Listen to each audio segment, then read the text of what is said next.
Welcome to Pool Party, issue number 2 for December 10th, 2025, where Paul and I talk about Batman, Green Arrow, The Question, Arcadia, the new line from DC Black Label. We also talk about Dark Souls, Knightfight 2, and how did Bruce work out construction of the Batcave?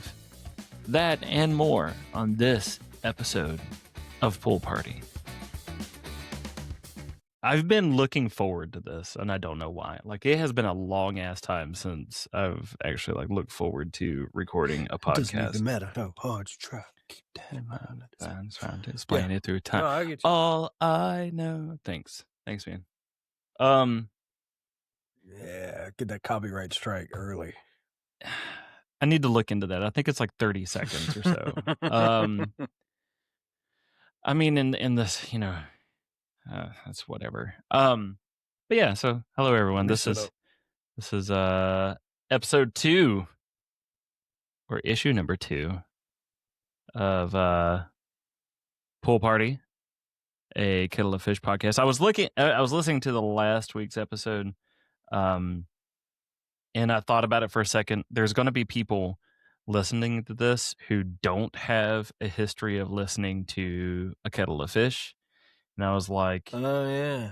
No, yeah, that's crazy. We might want to resolve that. So anyways, just to kind of summarize things, I'm Robert, a relatively new comic book nerd. Not new to comic book characters and the realm, but the actual media of... He's a poser, is what he's saying. Comic books. I'm not a poser.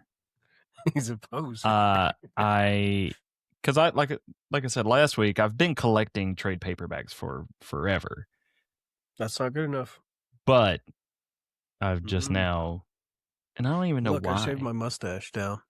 Yeah, you don't have the Pepe Le Pew going on. But anyways, so that's me. This other gentleman here is Paul. We've been friends for a very long time, but you are a fucking comic book nerd. I'm an everything nerd. Can we just establish that if it's a thing, I like it. I probably know all the backstory of it. Yeah. There's very little hyperfixation wise, yeah. Mm-hmm. Also, if it's a thing, just had a quick question for the one YouTube viewer. Is your camera hanging by a string from your ceiling? Who, me? Yeah. Because you waved your arm and it's like, it's like, no, it's like an earthquake in Florida. I can't turn the camera around. I mean, you could. It's on my desk, so I gotcha. Okay. It's sitting precariously on top of my SCP books. Something else I'm nerdy about. Looking down at me. Okay. Which so it's like monitor, right? SCP books. I gotcha. Berserk fucking collection, which is the big leather bound. Dude, those books look actually kind of cool. I don't have any real interest in them whatsoever, but they look interesting. It's my 3rd or 4th favorite manga anime thing. Okay. Good to know. But yeah, comic book nerd for sure. Good. And you have a weird Rain Man-like encyclopedic knowledge of, shit. Not everything, but a lot of stuff, yeah. Most things, I would say. Which I got a lot. I would say in the grand scheme of things, you are definitely a certified comic. Do I get any props for having a Batman tattoo? No. Because you just got that. So, but it's... If you didn't get it when you were 12 in the schoolyard with the fucking paperclip and the Bic ink. Big jailhouse tattoo. Tip off the fucking ballpoint. Yeah. What? I know what school you went to. Nobody was getting that in the schoolyard. West Point Elementary. Was it West? Oh, maybe we did go to a different elementary school. I went to West Point and I went to Sherwood Elementary. Where was West Point? I went to Sherwood for about West Point was 1 year, and then I went to Holly. Holly Elementary. I didn't go to Holly. It was basically a prison. It was literally surrounded by barbed wire fence. Maybe it's Westfield, West Point. I don't fucking know. Something west. And I was like one of 2 white kids in the whole school. And they still enforced paddling there, which was interesting at the time. So did Worth County High School. I remember Coach Gordon. Yeah, he had I went to the paddle with Albany and with the High School. The holes drilled through it, so that way it cut through the wind better. Anyways, we also record a doxing ourselves. Well, we are way past that. But we also record a podcast, a conversational podcast called A Kettle of Fish, and it is very much that. It is a kettle of fish. The rabbit trails all over the place. No specific topics, and we do that with 2 friends of ours, former coworkers from GameStop. So, and you might ask yourself, why do I want to pay attention to Pool Party? I don't know. There's no particular reason. If you like 2 people that are not authoritative on comics, just kind of nerding out about I am authoritative their journey, then that's us. I've got a badge around here somewhere. I'm the authority. You're authority. Anyways, with your shaky ass camera. Look, man, you of all people should know I'm the one that weirds out about like audio quality and all that. Like it bothers me how you and Frank have your videos like framed up and stuff. And that's my OCD that I try to control. Well, so I'm in the frame. You are in the frame. Congratulations. I'm getting my good side. Okay. And it just happens. Because you have it jerry-rigged stacked on top of a bunch of books. So my desk is not very stable. I need to put like suspension on it, I guess. Okay. Much like most of our lives, just not very stable. But this is Pool Party number 2, specifically for the week of December 10th. 2025. We are recording on December 8th, but we're going to talk about shit that comes out Wednesday. So yeah, I have notes. I have things that I most definitely want to talk about. But I was going to ask you to kind of start it off with a couple of things. Oh yeah. I got it. Hold on. I got a piece of candy in my mouth. I got a piece of candy. Piece of candy. A little bit of nerdy comic book news, like like breaking report shit. This week, I think it's this Friday, Marvel Rivals is adding Rogue to the roster. Okay. And it reminded me that I actually had this book. Oh, you Uncanny rat X-Men. bastard. And and I love that because Gambit got put in earlier this season. Now we got Rogue, so that's going to be awesome. Which one is that? That's X-Men 24? That is X-Men number 24, yep. Oh, man. Yeah. So, I don't think I have X-Men 24. That's on my short list, I think. Yeah. That's a good one to have. Because it is a great. Now, here's my thing. 90s X-Men in general. If you've got any 90s X-Men. Well, we talked about this last week, that run specifically and issue number 1, and how both of us have basically every variant of that. Which is funny. I actually pulled those out because I have more than I thought I did.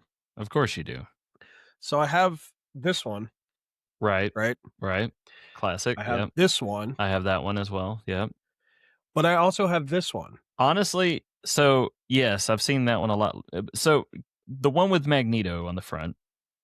Yes, this one. Is probably my favorite. I like the other one too. I like this full art. Yeah, yeah. That one gives me. You got Iceman up there. You got right. Wolverine. When I see that one though, it feels way more modern than '90s X-Men. In like the Cyclops and Wolverine for the first variant that you showed, it also feels that way. Yeah. Well, or it does not feel that way. Also, because of issue 24, I also have issue 25 when they started doing the holographic cards. Oh yeah, those things are cool. I just thought this was neat. Yeah. I have actually I think this I have and 304 of the Uncanny X-Men that's got the holographic fatal attraction. Yeah, Spider-Man did that too, and yeah, Spider-Man. A lot of X-Men, X-Force. I had a bunch of. I do not one have was like 24. Caliban and what have you. I thought I had. Oh, okay. But continuing on with nerdy news, apparently you shared me this. The Supergirl I shared trailer you that. is supposed to. Yeah, you shared me this. I shared you. The Supergirl trailer is supposed to be out soon. That's right. There's a teaser. The antagonist, I don't want to say villain.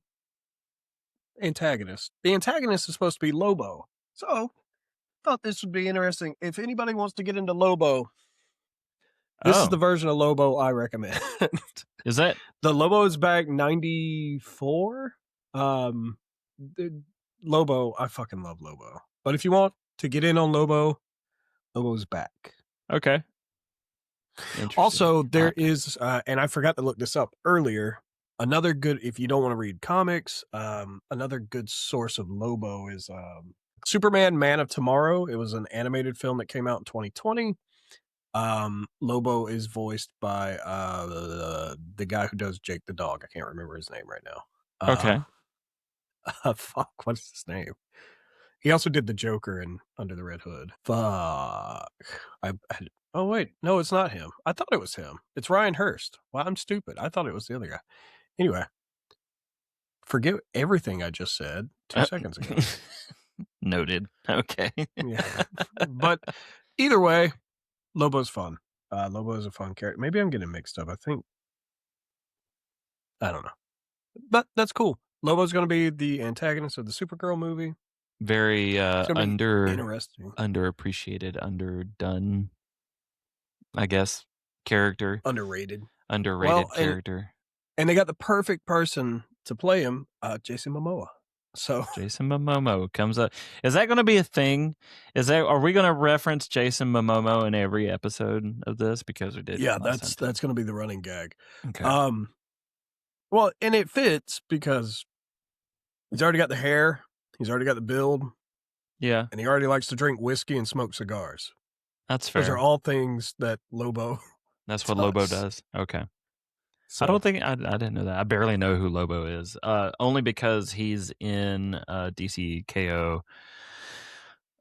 He is fighting Wonder Woman, I think. Nice. Yeah, I think he's fighting Wonder Woman. I believe so. Probably. He's got like super strength and shit, but I can't remember the name of his alien race. It's something stupid. Like Karsnian or Zarsnian or Zarnian. I don't fucking know. Okay. Good to know. It starts with a C and it's stupid as fuck. Nice. But he often is seen fighting, Superman and Supergirl and Gotcha. Okay. All those yeah, I saw that Supergirl and I was like, oh man, this actually looks kind of cool. So did you saw Superman, right? The movie, the most recent movie. Yeah. I remember the little cameo, little part of her in there because she's picking up her dog. At the very end. And I was like, man, I bet they introduce her somehow. I bet they bring her around in some way. And yeah, I was right. Go figure. Well, Crypto's origins are always kind of muddled. It's like, where the fuck did he come from? So them tying it specifically to this is Kara's fucking dog that she took with. Like, you're fucking fleeing an exploding planet and you take the dog. That's very relatable. Right. I mean, so yeah. I like that. I think that's going to be neat. It makes me wonder how much crypto's actually going to be in the movie, though, if at all. I mean, or if we're going to get flashbacks to why she's a drunk.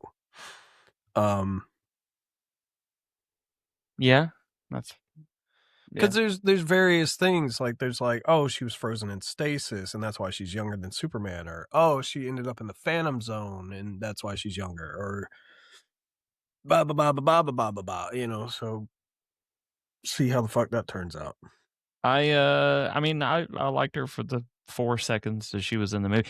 I actually liked Crypto more than what I thought that I would. I think another one is that she was in the city that Brainiac shrunk down. And it's just been there.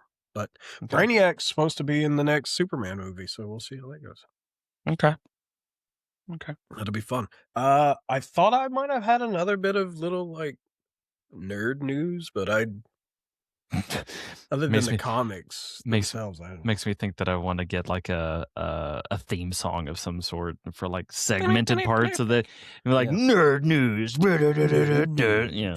But no. Brought to you live by whatever soda. All right. Well, the first thing that I thought about talking about for you specifically is to get your opinion on the Dark Souls. I have one of the variants here. Yeah. I like this cover. I'll bring it up. I thought it was neat to share. Oh yeah, I saw that one, but I didn't want it because I thought it was stupid. Why did you think it was stupid? I don't know. I don't like that one. I like this one. Okay. This is more comic booky. Yay! There apparently are 16 fucking like variants of this fucking book. I only saw 2. There are 9 roughly on Seal. There's a fuckload on comic book. I wanted that black and white one, but I couldn't find it anywhere. But yeah, so what was your opinion on Dark Souls? Because you played the games. I did not. I'm not typically a FromSoft type. In Mother of Morning, it's all right. I mean, there's a lot of little things that if you played the games, you'd appreciate. Some callbacks too. Yeah. There's like the party rests at like a bonfire from the game, and then there's like the rhyming crow and just little things that it's like, oh, okay, yeah, it like trying to remind you that this is the Dark Souls universe. Right. The problem with the Dark Souls universe, none of it makes sense. So trying to write a book and make it make sense is really difficult because you couldn't write about anything that happened in the games. It would be fucking impossible. So you have to write your own fucking shit out about something else while retaining that dark fantasy tone. And I feel like that's very difficult. And they do so much like world building establishment in this book. Okay. Versus actually doing anything. Right. Like I think the last half of the book, they're just walking to where they need to go. Oh, so it's Lord of the Rings. Yeah, they fight like one zombie, I think, and it's like a one panel little box. It's not even like they have a little training moment at the beginning, and it's like in a series that's all about fucking boss fights. Right. And you didn't fucking include any in your first book to like grab someone's attention. That's my problem. There's no cliffhanger. It's just like, oh, they get to where they're going. Okay. with no obstacles. They it's get like to where they're going. All the other people that went and did this quest, they all died. But they get to where they're going. And it's like a 4-book series, and I'm like, if they dragged that much ass in the first book. I'm concerned for the other ones. It's still neat. It's Dark Souls, bit of Dark Souls. I mean, apparently there's a lot of different Dark Souls comics though. So yeah, there were several. When I was looking that one up, there was. Yeah. I didn't realize that. I mean, I guess it kind of makes sense. It's not the worst thing. Okay, but well, I've read better. I read better this week. I know for a fact at least one of them. Well, yeah. I don't know if you're a Dark Souls fan. It's nice to just have it as like a collectible. I think. Yeah. But if you're trying to read it for whatever, I'd wait for the hardback when they come out. Oh, the trade or a compendium or whatever, assuming they actually do it. Yeah, so it's fair to say I think most number ones should take some time for world building or character establishing. But they should have something to want you to come back to it. Some cliffhanger, some big action scene at the end, some like, oh fuck moment, like Absolute Batman #1 when he just jumps down and starts cutting dudes' arms off. That's fair. That shit's crazy, and you're like, I gotta know more. Why is he cutting dudes' arms off? Or he kicks the kid, Mm-hmm. Yeah. Off the boat, just drop kicks the fucking like a soccer ball. It's so funny. But I guess it kind of leads into Arcadia, because I felt like Arcadia was just nonstop. Like, fuck, I gotta know more. And then that last panel with Batman and Oliver, I was like, the fuck is going on? I want to know more. So yeah, I had several questions about that. And it's you had questions about the question. Yeah, kind of. Kind of. So I'll go ahead and right. So see, I got a better cover. I got the foil. Which one? It's got like the 80s Batman in the top corner, and then I know which one you're talking about. Bottom. Not that one. That one. I've got that as a foil cover. Yeah, that's the one you shared a picture of. That's like all shiny and shit. And I could barely see Oliver's face. You could see my reflection in it. Yeah, and that is cool. I'm not a huge fan of that Batman though. I'm not a huge fan. But I think it's a neat art style at the very least. But I do. I liked this one with the huge question mark. Like that one. It's just very, very cool. It is very I like the question mark in the middle. Yeah, it is. So the thing that, first off, right off the bat, the book opens up to the question, and I was going to bring up explaining his half-assed origin. Yeah, sort of. Yeah, but yeah.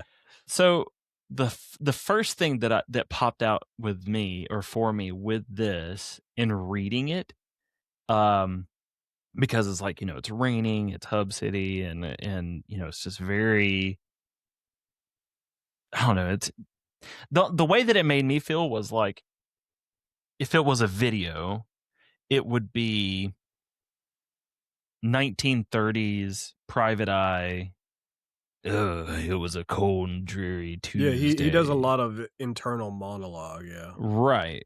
And I loved that. Yeah. I absolutely loved that. I thought it was super cool.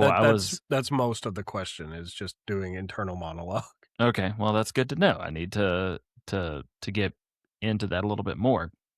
But I did notice that there is a bit of a difference. Very Max Payne. But yeah.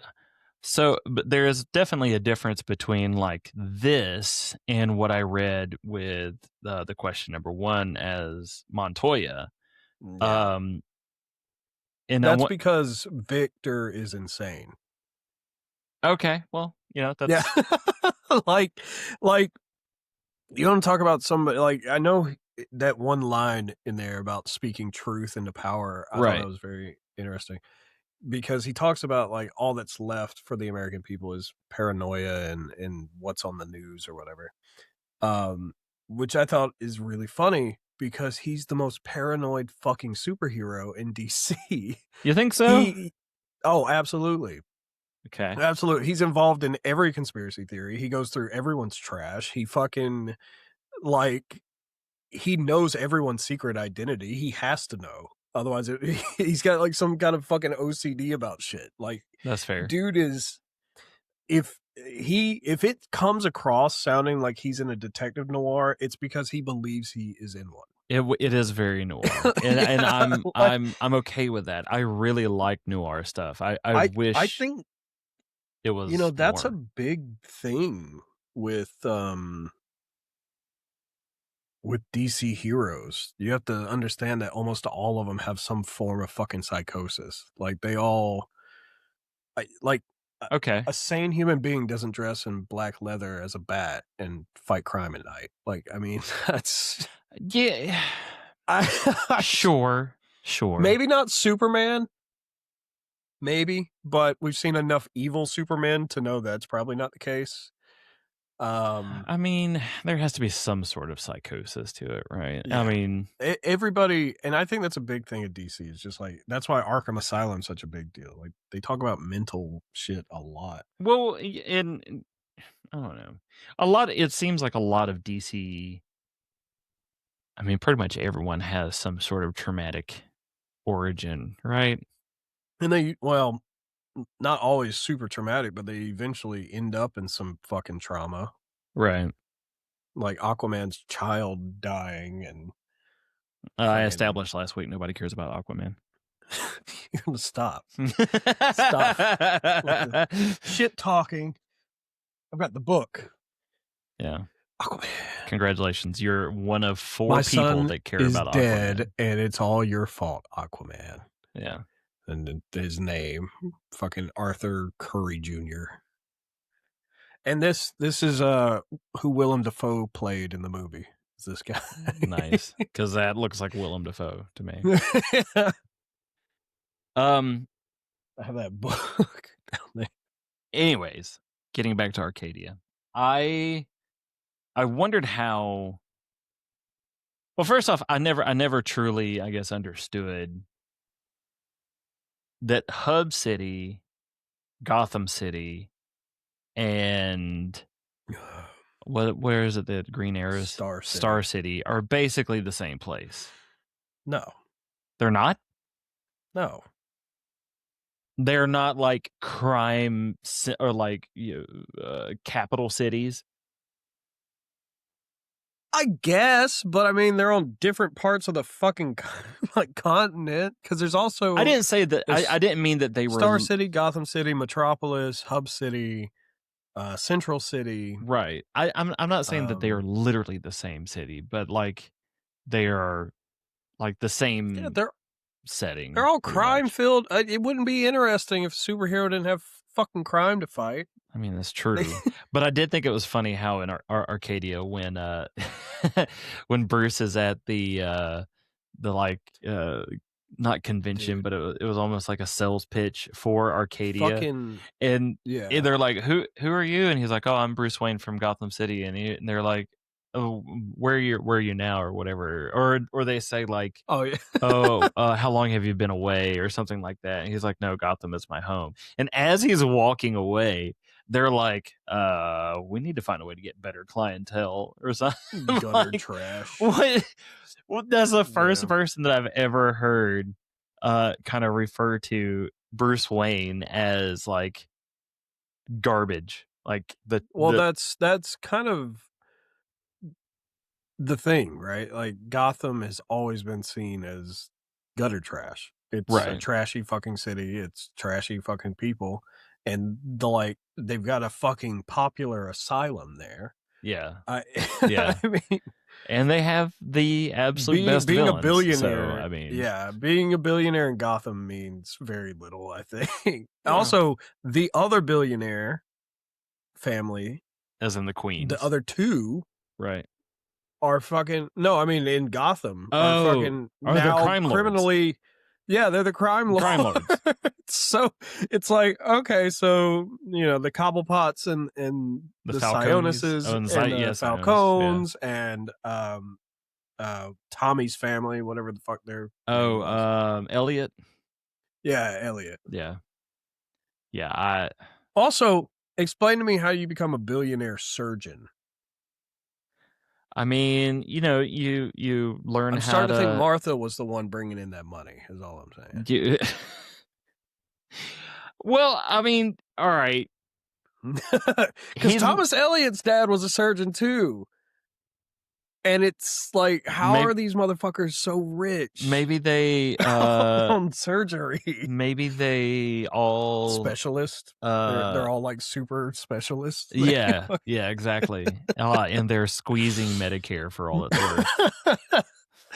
worth. My favorite thing about that whole bit with Batman in Arcadia was, thank God they left Alfred sassy. That's literally a note right Sassy here. Sassy Alfred. I was like, yay. I was like, theatrical? You? Yeah. No. I have a note here to bring up the snarky Alfred. I really like snarky Alfred. I appreciate Alfred like being there for Bruce and for, Batman and all this stuff, but when he is snarky and when he is like, he's had enough of this shit. He's just like, yeah. Fuck you, sir. You? I was like, you know how much dust your house collects from you not using it? Yeah. Fuck off. Yeah, exactly. And I'm just going to bring you this, cold sandwich and tea down here in this cave. You fucking troll. I had to walk down 60 flights of stairs. Yeah. Yeah. You didn't ever install a dumbwaiter. There is oh man! I mean, he's got an elevator. He could take the fire pole down. I feel like the elevator. There is a fire pole. Hey, wait, did the fire pole go further than Adam West's Batman? I don't remember it. It comes up every so often. I think it actually came up in the animated series a couple of times. I don't remember that at all. I do remember elevators occasionally, because that's where. When the Riddler in Batman Forever is tossing bombs into the Batmobile and all that shit, they're all on the elevator. But also, who did he contract out to build a Lazy Susan for his rocket car? Yeah. Oh, dude. So, speaking of that, how many people did you have to pay off? I was playing. I went back to start to replay Batman Arkham Asylum, and I got to the point where he is talking to Barbara on the intercom on the earpiece, and he's like, "I'm gonna go to the Batcave that I have here," and she's like, "Since when did you have a Batcave on Arkham Island?" I've always had a Batcave. He's like, yeah, I found it years ago when I saved somebody. There was a cave opening, and I've just been bringing stuff in little by little over the years. He's just been secretly shipping things. But it's not just like crates of equipment or whatever. Because I was telling Aaron, I was like, look at this. And it's this very intricate like pathway and shit, and you're going through these like electronic doors that like scan his entire body for like security purposes. He set up a whole fucking system, and it's like, how does bat pods in the middle of the night? Yeah, exactly. I'm like, how does one inmates are like, Batman's outside? No, he's not. Shut up. Exactly. I mean, I'm hearing a lot of drilling going on, explosives going on, like mining operations are happening. Mining equipment. No, you're crazy. Like, come on. What in the world is it? Like, how does one person? Batman had to have employed entire crews of construction workers, like construction people. There's and no has murdered them way. all out of Canada. He has to have. Fuck.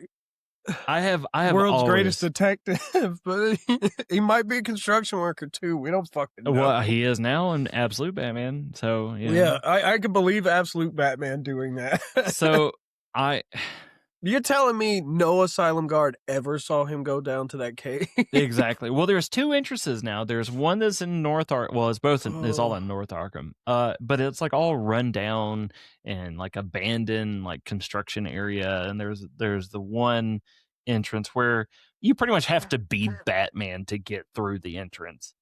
Well, and you do the other side too, because he does this like dive off the cliff and does the glide around the corner into into the opening, and you're like, both entrances to this Batcave would be insanely difficult for any body. He's just had Superman bring all the supplies over silently. Maybe that was it. He's just contracted out Superman. Because, I mean, realistically, the only two options I feel like Batman has, or Bruce Wayne has, is one, he hires a construction crew and then kills them off when it's done. Kills them off. Or two, he relocates them to Bolivia. Exactly. They're all like diamond miners and shit, and they're just like, they don't speak English. Yeah, exactly. They're all outsourced. Yeah. And or he has to employ people that have to have the exact same amount of anonymity that he does. So he gets, people Superman, with superhuman Flash. strength. He convinces Captain Atom to come and do it. Yeah. Yeah. That's really funny. And I'm sure there's some lore to it. Like, it used to be a Lazarus pit underneath Arkham. See, I get like the Batcave being under Wayne Manor, and like it was like an old miner's, like an old mine or something like that. Something that establishes some sort of structure, or it actually just being a cave. Like and then they live up on a fucking hill. Yeah. I mean, so I can get that, sure, but Arkham Asylum has an island. It's an island, and it's been around for what, 150 years or so. It's been around way longer than Batman has been around. Yeah. In canon, of course. But there's a lot of Lazarus Pit locations around Gotham, though. A surprising fucking amount. Yeah, that's true. That's very true. So maybe that's like potentially what happened with Solomon Grundy, is like the swamp gas and shit mixed with Lazarus Pit, whatever. Gotcha. Yeah, but it blew my mind. I was telling Aaron this. I was just like, how does one man build all of this? And in a relatively short period of time, I would think, considering what it is. Dude, it's so fucking funny. They do mention Superman periodically throughout the Arkham games. Like, they mention him in City very briefly, and then I think they mention him again in Night. But is the Batcave that's under Arkham Asylum, is that canon? I don't know. I don't remember. I don't think so. I do know that, or I feel like there was one book that talked about a Lazarus Pit under Arkham. Okay. And that was why, like, Amelia Arkham, or whatever the fuck the founder's name even bothered to put it there. The Arkham lineage and canon shit is all a fucking headache to try and follow and understand. So comic books be comicking. Mm-hmm. Gotcha. Because it was closed down for a while, and then Wayne fucking apparently reopened it, and it's like, oh, okay. Right. But then there's other things where it's like they specifically open Arkham Asylum just to house the Joker when he first shows up, and then there's other ones where it's like it's been there forever, and they just don't use it, Yeah. I gotcha. Okay. Hell, they even kind of talk about. Well, no, the Blackgate burned down, and then they shipped those prisoners to Arkham. You're talking about for weird. Yeah, that's a weird fucking. Don't violent criminals. Yeah. Mental patients. Yeah. Let's move them to Arkham. That's a great combination. Great. Not another prison upstate or anything. No. Not the Bloodhaven across the water. Yeah. For the record, for anybody who's listening or watching this, you're talking about the setup to Arkham Asylum, whatever. Yeah, the video game. Yeah. It's a fantastic video game. I fucking love it. It mostly stands up still, but Arkham Knight. like Arkham Knight. You get to drive the fucking Batmobile. That's and true. Shoot people. That's very true. I like Arkham Knight as well. I like all of them. I don't have a lot of experience with Arkham Origins, but I want to go back and play that. I like Arkham Knight. Speaking of Batman, I've not read these yet, but I got both of them yesterday because you keep talking about it. Yes, and it made me sir. very interested. I got Knightfight number 1 and Knightfight number 2, and I got this variant specifically because it also has Jason Todd and Nightwing. So I'm glad you're bringing that up because that was going to be up next on my things to talk about. But see that I feel like that cover is misleading because he kind of like already has done this, whereas the second one supposedly deals more with Jason than it does Dick. So, okay. I don't know. I like that this has. I have to ask you. We talked about it last time a little bit. Kind of. Like you read the description to the first one, and I was trying to confirm or deny. Are you okay with spoiling things? Yeah, that's fine. Okay. I know enough. I know he built a suit with apocalyptic technology to get him out of a bad situation, and it sent him to not his reality, but to a different reality where Dick Grayson is Batman. Right. So I got that much. Okay. And then now he's getting to another reality where Jason's Batman. Yes. Okay. So okay, cool. All right. So yeah, basically, yeah. So. And I wanted to correct something. Last week, you read the synopsis for Knightfight issue 1, and I was telling you, it was like, oh, there's a cadre of Robin. I was like, imagine the Foot, but Robin. And everyone else is dead, which is true, except for Dick Grayson. Obviously. And that's mostly because I did not know also of what happens in number 2, because number 2 hadn't come out yet. So in Knightfight number 2, something very similar happens. In Batman is kind of teleported to another reality where instead of Dick, it's Jason. And he is pretty much like,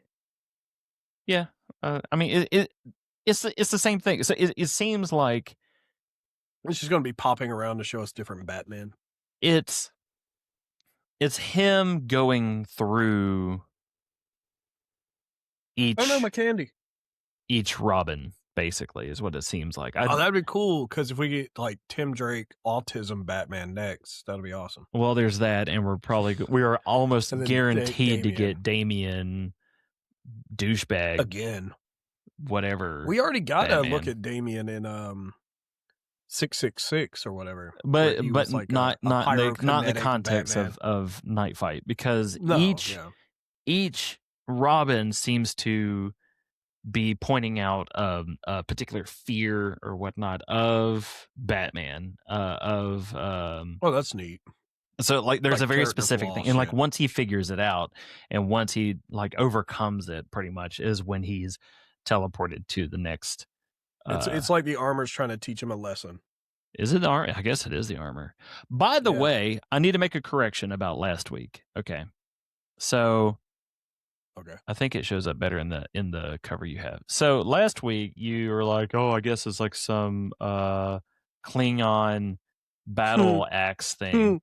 It's a Klingon sword. And I was like, wait, isn't the name of it Bat something? And you're like, oh, it has the name Bat in it. Of course it does, because everything's like bat repellent, bat, bug spray, it's a bat flashlight, bat belt, whatever. Bat Klingon sword. But that's what it is. I didn't specify the Klingon name is Batleth.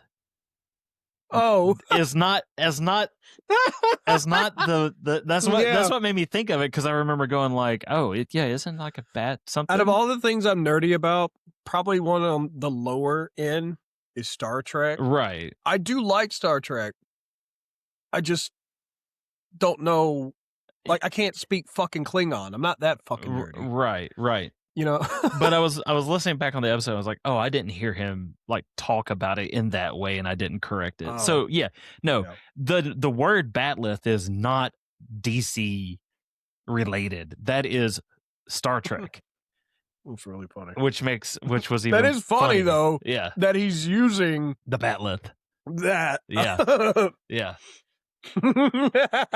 yeah. It's like even got the handle and it curves the appropriate. Oh yeah, way. no, it's 100% the Batleth.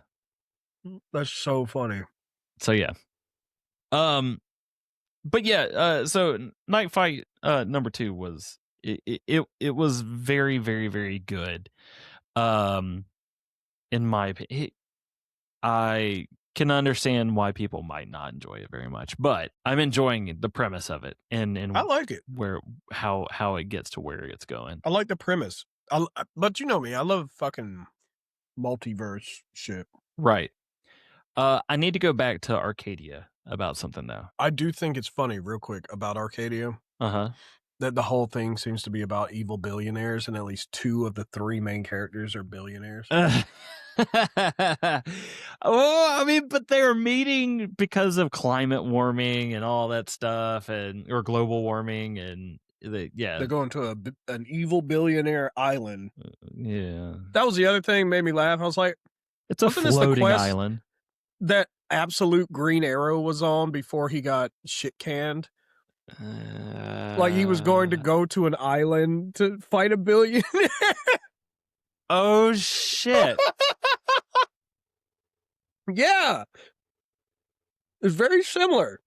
Very, very similar. You know, though, DC, I know you're not listening to this, but I don't want another layer to the Absolute universe, to the Absolute series, to the mainline. It'd be interesting that if, like, whatever they do in Arcadia, if there's like a negative repercussion of the same thing happening in the Absolute universe, that, like, setting up something for later, it seems like.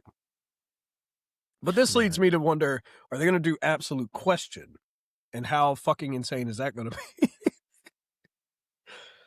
I mean, it wouldn't. I don't know if they'll do Absolute Question, but I do see a reality where, like, Absolute characters and storylines cross over with the Question. So maybe the Question somehow it becomes another paranoia fucking. It comes into the Absolute universe or some sort. But anyways, back to Arcadia. A couple things I wanted to ask you about. I don't really know what I assumed, but I thought the Question just did not have a face for whatever reason. But in Arcadia, it's a mask. Okay. Yeah. So that is canon. Yeah. Okay. I don't know why I thought it was just. So it's like it's almost like a silly putty thing. Right. And typically he has to release a gas to make it fucking come off. So is that just something that he chose to be like, I need to hide my identity, or like what's the backstory to the Question's mask? It has changed a couple times. I think like the main thing is like he did need to hide himself because he was like a present, like he had a normal day-to-day presence, but he had realized like he was a journalist and people knew of him. Okay. Right? Yeah, so it's like hiding your when you're a fucking big time journalist in Hub City. Okay. You know, that's something you want to hide. As far as like the mask and shit goes, there have been a couple of different interpretations. Like, he made it, or there was, what was that guy's name? I'm trying to fucking, some fucking scientist or professor or some shit. It was like artificial skin. That was like the original thing. Okay. Which is how it looked to me. I just thought it was like skin with no facial features. Yeah. And that's what like the gas. It was either the gas bonded it to his face or it unbonded it. Okay. I don't know. But that gas started like causing his hallucinations that eventually feed into his paranoia, and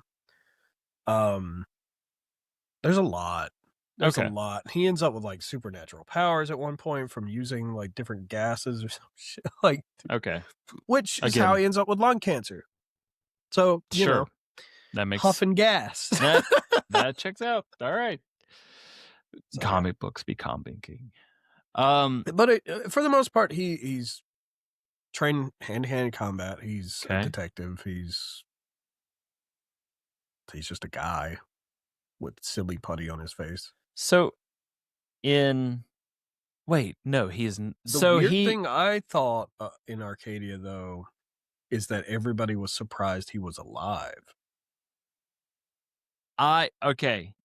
So hold on. And he makes no fucking like he doesn't respond to those comments like at all.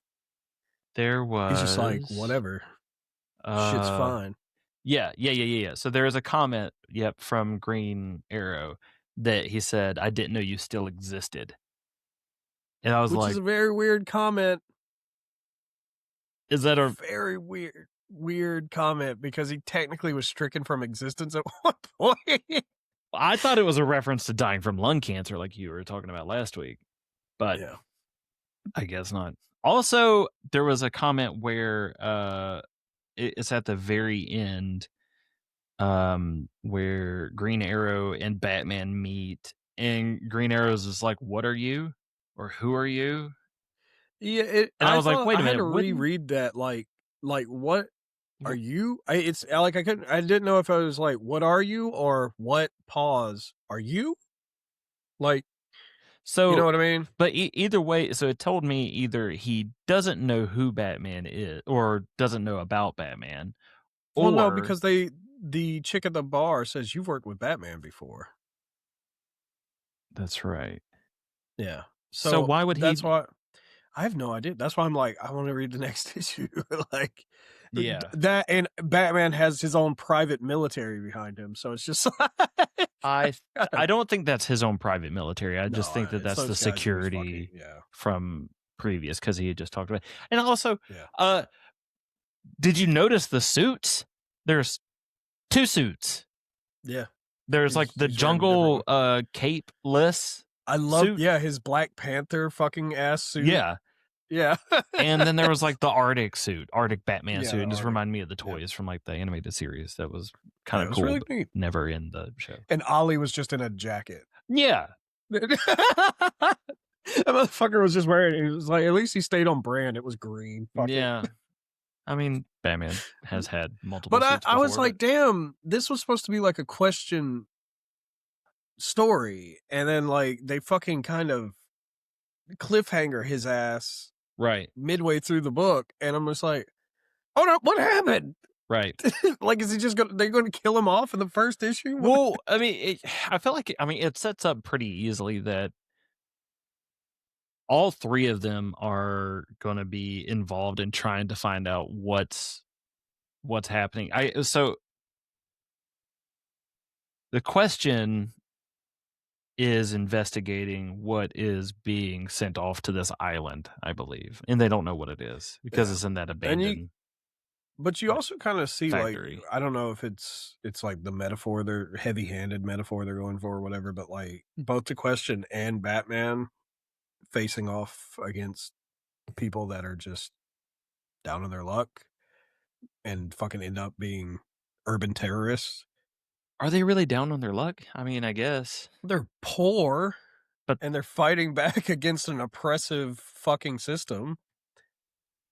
I guess I didn't. I need to go back and read it. I guess I didn't pick up on that. It's weird though, because like Batman points it out, like very haphazardly, but like the guy at the very beginning with the Question also seems to be like angry at the cops for something, but he's like in rags and shit. So,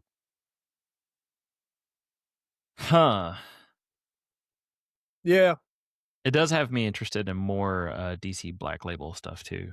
I liked that it wasn't. That was neat. It wasn't all PG-13 kind of stuff. They were like, "God damn it," and all that stuff. Oh yeah. Yeah, pretty much. Did I have anything else from that?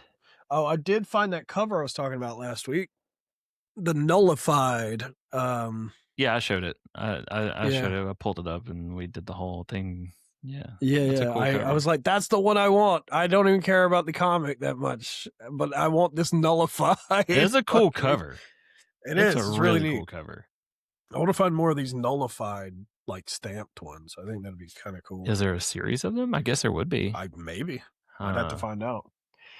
And speaking of null, I meant to talk about this last week, but I recommend this. It's a one-off. Venom. Huh. It's from the Web of Venom series. It reveals that the agents of S.H.I.E.L.D. have had a venomized dragon on the ice since, like, Vietnam and tried to create super soldiers with the Venom symbiote instead of the super soldier serum. Really neat. Huh. Yeah. It's really neat. I love it. And then this is just show and tell. I love this book.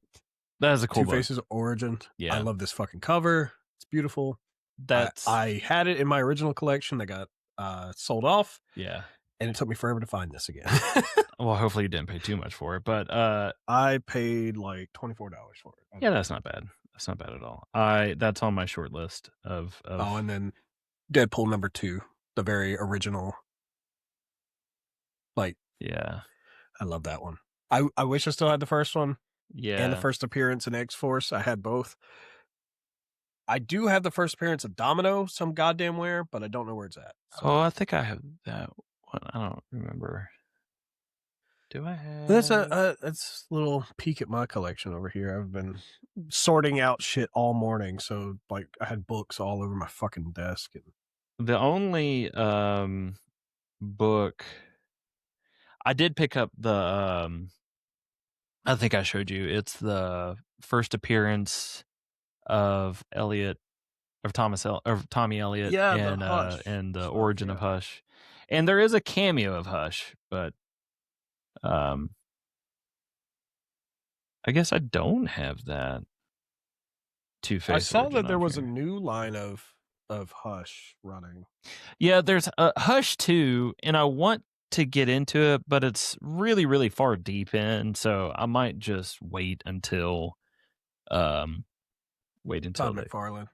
Dude, so I want that issue. I want that cover. I have the I have the other one too.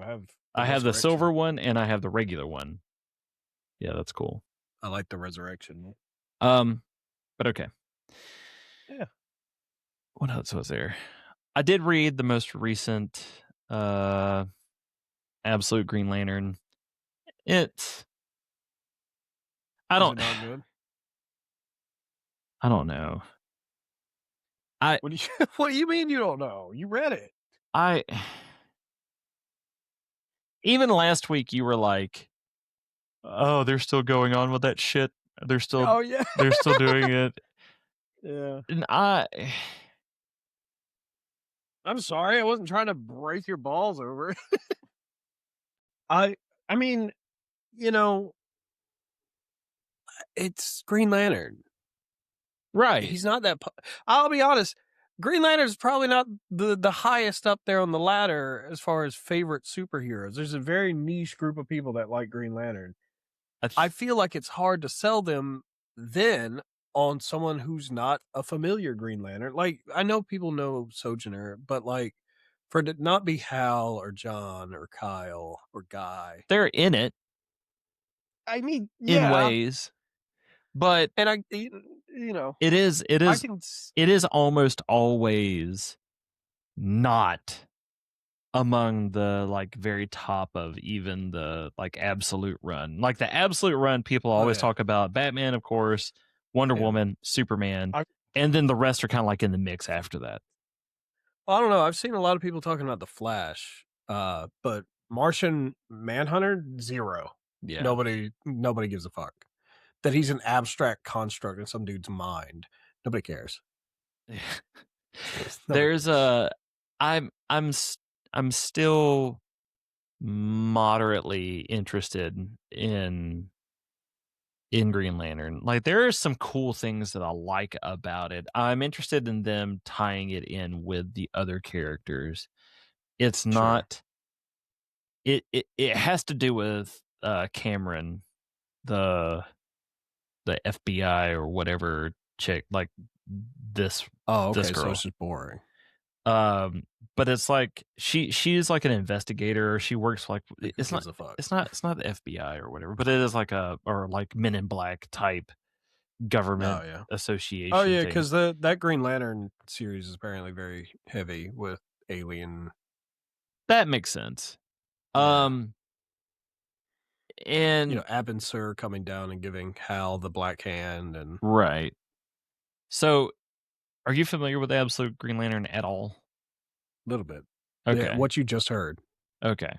So, Sojourner or Joe, at one point in time, was married to Cam, but they are no longer married. Joy. So they are like sort of bitter exes. She's still wearing the wedding ring. Yeah, there's a whole thing about that too. Yeah, you kind of figure just from the cover. Yeah, there's a whole. They put a little gleam around it, like there's a little circle. Yeah, there really is. Sparkle. I've never noticed that, but yeah, there is. And it seems like Cam. What are the other covers? It seems like Cam is actually trying to move on. Oh my god! Yep. Well, the wedding ring again. It's also. Is that her Green Lantern ring? Yes, that's what it is. That's why it's such a thing. Oh, that's stupid. I'm sorry, you made your wedding ring the Green Lantern ring. Well, so she didn't it's all about not letting go. She wasn't the Green Lantern when they got married. I know, but like they're not together. Correct. And you held on to the ring. Correct. So, and now you can't get rid of it because... Also correct. Yeah. And it's like, oh, okay. So that whole thing about letting go that people tell you about forever, you just couldn't do it. And now you can't do it. So now you're stuck in your own fucking pit of self-pity and toxicity. And it's going to cause problems for you and your power. Dude, I already figured this book out. I ain't even read it.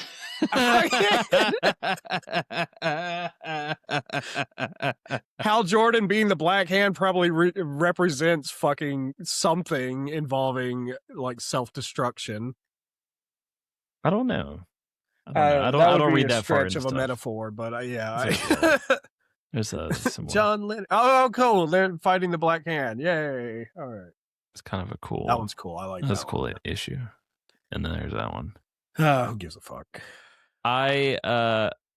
It's nothing. Sorry, nothing against women heroes and nothing against lesbian love stories, but I feel like there's always a time and a place. Like End of the World potentially happening around you, alien invasion. I don't. Reading this and having read this from issue 1, it's like I've got nothing against people. It doesn't. Sometimes I'm like, I do the same thing with. It doesn't feel shoehorned in. It doesn't feel. That's good, but I feel the same way about heterosexual relationships too. It's like when they start heavy-handed like relationship stuff in comics, right? I'm like, please stop. Like Lois and Green Arrow did that shit. Well, fucking Green Arrow had that, and it fucking turned into a goddamn, like, soap opera. And I'm like, please stop. I don't care. I want to see him shoot people with an arrow. Yeah. That's fucking... Yeah. When I pick up Green Lantern, I want to see people fight aliens and make cool construct shit. The only example that I can think of where I don't kind of get annoyed by, like, the whole relationship side. I get why it's kind of important, though, because these are people. Like... I know. Like, they have... But... even on a realistic fucking checkerboard, you would not stop to have debates about your relationship when the end of the world is happening around you. If they know. So on that note, okay. So in this issue, it's like bitch, I ain't got time to argue with you. I got to save the world. Well, what I'm saying though is that in this issue, there is kind of that point, and Joe is like, I came to you for very specific reasons.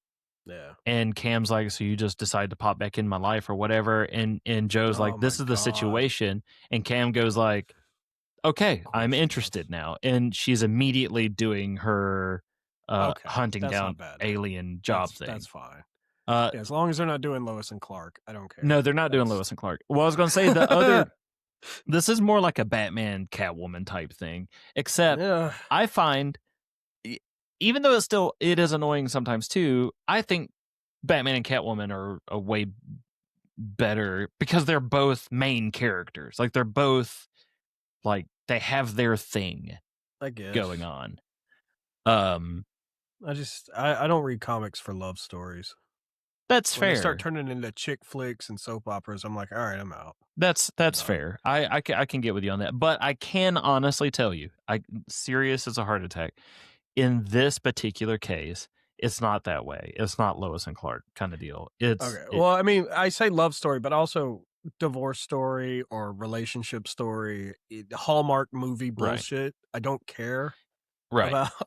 I mean, yeah, I get it. I don't care that you want to leave your trust fund boyfriend to cheat on him with the reindeer operator because he just showed back up in town after being out of your life for 12 years. I don't care. Right. Right. Yeah. No. I get it. Hallmark movies are about. All of them, all of them are that way. But dude, yeah, no. In that that's particular one of my case, biggest pet peeves and fucking shit. But that's my piece on that. I guess I also had to make sure people understood that I have nothing against anybody of any sexuality or gender. Or you have all the. I just hate love. Yes. Exactly. Exactly. You hate love. All right. Yeah. What's on your pool list this week? I haven't made one, but what do you mean you haven't made it's one? It's on my whiteboard. I got a reminder written down. But I know Wednesday 15 of Absolute Batman comes out, so that'll. And whatever the next Dark Souls, because now I'm like, I might as well. I'm invested. I'm gonna pull this up here, and I'm gonna keep an eye out for more of those nullified books. I don't really care if I read them or not. I might pop open that Doctor Strange and read it, but I've never been a big Doctor Strange fan. So, gotcha. It's an interesting premise, though, being stuck in Asgard. I like that, and becoming a Sorcerer Supreme. Well, I mean, it's an overused premise for Doctor Strange at this point, being stuck somewhere that he has no control over. Like, yeah, but I mean that lens, like he was stuck in the future with Maestro, and that was a whole thing, and he had to astral project his ass across the fucking time space continuum. And like that's a whole to do, and that's true. It just happens a lot. Yeah. That's true. What's on your fucking? I know you got G.I. Jose and. Hey, how do you know I have G.I. Jose? Because you fucking like G.I. Joe now, all of a sudden.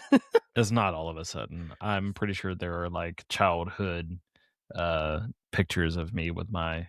It's one of the only two toy lines that I had the whole run with and like their base. It's the only thing I ever had like a play set with was G.I. Joe Command Base. God, that's depressing. And the G.I. or the Ghostbusters Firehouse. So you would appreciate this. One of the play sets I had as a kid was Wayne Manor. And it unfolded into like 3 sections. I know exactly which one it is. Is it the one where you have like? Is it the one where you had like the? Okay. And you spun them around. Yep. You would put the Bruce Wayne in there, and you spun around, and it's the Batman on the other one. Batman on the other end. I had that. I think it was that Batman because it had like the different parts of the armor, and you could put it on, and it looked kind of like Michael Keaton. It has like the gray stripes across the Which chest. Is weird because I had George Clooney's Batmobile. Yeah. Of all the Batmobiles you had that one. Because those were the toys that were coming out, I guess. Like, I had the George Clooney Batmobile that had the little gray rocket thing on the front that shot out. It's okay to admit that your parents hated you and they gave you the George Clooney Batmobile. Well, it's funny because I had Michael Keaton Batman. Right. And the Batman Returns Penguin, but I had animated series. The one that came in the rubber ducky thing? No, I don't think it came in a rubber ducky. It came with a little penguin that had a backpack on it. Oh yeah, the missile penguin. Yeah, he had like a cloth jacket. Yeah, I know which one you're talking about. I had all the other animated series stuff. Everything else was animated series. It was just Michael Keaton Batman, George Clooney car, not animated series Penguin. That's awesome. I did have several. I had a couple of the Batmobiles. I had the Keaton Batmobile that would like you could push a button on the top and it would like split off and become a missile. It never happened in the actual movie, but I don't remember it happening in the movie. But I really liked that one. That is my Batmobile whenever I think about it. Between that one and the animated series Batmobile, and then I had the Batman Forever Batmobile that would light up and glowed blue, and it was cool. The Batman Forever Batmobile gets kind of slept on. I feel like I don't like the large ass wing on it, but it's kind of cool. It's kind of cool. Terrible. It doesn't. No, they're all weird and gaudy and terrible. You take that back. They're not a 65 Mustang with a Hemi engine like fucking Matt Reeves. I do like that Batmobile that car too. Was. It's not even a Batmobile. It's just a car. It is a Batmobile. It's not a car you can Why? just buy. Because Batman drives it and crashes it almost immediately? Yes. It's just like Air Force One. Every airplane is Air Force One if the president's on it. Duh. No. But yes, getting back to my pull list is G.I. Joe Real American Hero issue 323. I've got some free comic book day G.I. Joe stuff I can send you too. Is it I don't want it. Why don't you want it? G.I. Joe is a real American hero. Everybody should. I don't know. I've got the G.I. Joe Transformers free comic book day book, and then I've got a couple other. That series is just G.I. Joe. It's in here somewhere. In the like Energon universe or Energon, whatever, however the hell you say it. I'm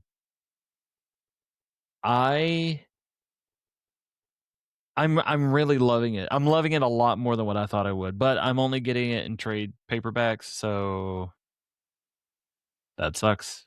It means I only get one like every 6 months or so, whatever. Because they're like $60. No, they're not $60. They're like 15 or 20, maybe. But yeah. It's because my OCD won't let me go back and get each individual issue because I've already started with trades. There's been 2 trades so far. I usually don't buy them. Not anymore anyway. I used to buy them a lot because fuck it. Talking about trades? Yeah. Well, so, all right. Like the thing, like, all right. So Wonder Woman. Okay. I didn't get into Absolute Batman and Wonder Woman and all that shit until they were like 8 or 9 issues in. And now it's even worse because I think Absolute Wonder Woman is like on issue like 13 or something like that. 13 or 14. I don't want to go back and try to find every single issue. It's difficult too to read it. Like I was at the comic book store and because I was missing issue 9 of Absolute Batman. Okay. And the last several weeks I've gone to the comic book store, they have not had 9. They've had all the other ones, they haven't had 9. So they had 9 finally. Nice. Fucking goddamn it. And then I was like, I'll look through the other Absolute, and it was like Absolute Superman 2, 6. Okay. Right. Absolute Wonder Woman 3, 7. And I'm like, ooh, yeah, this would be hard to get into. Like they don't even fucking exist. I can't find them anywhere. Right. So, I mean, but that's it. Now, if you're trying to get into Absolute Batman, that's super easy because we're on the like 10th reprint of the first issue. And listen, I could go back and get each individual issue if I wanted to. I kind of want to. I almost bought that $120 issue number 8 signed thing I sent you. Oh, yeah. $120 though. I was like, I can't say anything. I spent $100. It wasn't graded either though. It was just signed and a foil like variant cover, and I was like, That was a cool variant cover, though. Yeah, that was a cool cover. It's a cool cover. Not graded. Which one's number 8? You said number 8 was the one that you had trouble looking? I think it was 8. No, 9 was the one that took me forever to get. Oh, with Bane brooding over the bat. Yeah. Butt Bane. Dude, I can't. You need to fucking read 14. Read 14 before Wednesday. I'll get to it. I'll read it after I go piss and eat. But this was fun. We'll do it again next week. The same bad time, same bad channel. Same bad time, same bad channel. Fucking God. What was this Justice Friend? This announcer. I'm trying to remember how his cadence was. He had a weird way of saying all the heroes' names. He was like Batman and Robin, Superman, Wonder Woman. Yeah. The Justice Friend. Yeah. Brought to you by Tide Cleaning Pods. Don't eat them. Be sure to drink your Ovaltine, kids. Yeah, drink your Ovaltine. A crummy commercial? All right. Oh my God, that's a whole other thing. That's not comic book related. No. They had the soap as a candy at the store yesterday, and I was like, I want to the buy red that. Bar soap. Yeah, the red soap, and it was a candy, and I was like, fuck, I want to buy that. Just hold it in my mouth on the podcast. I should have. I've never had my mouth washed out with soap. Have you? Yeah. No. Yeah, I never did. Dawn dish soap, so liquid. That's probably what's wrong with me. So your parents tried to poison you?